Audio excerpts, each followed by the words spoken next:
কোনো অবস্থায় এগুলো মানা যায় না। এখনও সময় আছে, শুধরে গেলে ভালো। আদারওয়াইজ তো আমি শুনেছি, আজকে আমি হলে ঢোকার আগেই এই খবরটা আমার কাছে এসছে। এর আসল সত্যতা আরও আমি যাচাই করে তারপরে আমি কমেন্ট করবো এই বিষয়ে।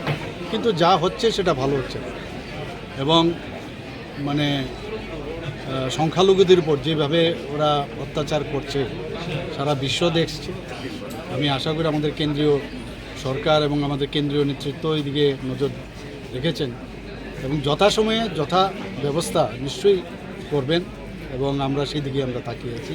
আমাদের ত্রিপুরার যেখানে প্রশ্ন, আমরা 4 দিকের মধ্যে প্রায় তিন জায়গায় আমাদের বাংলাদেশের বর্ডার।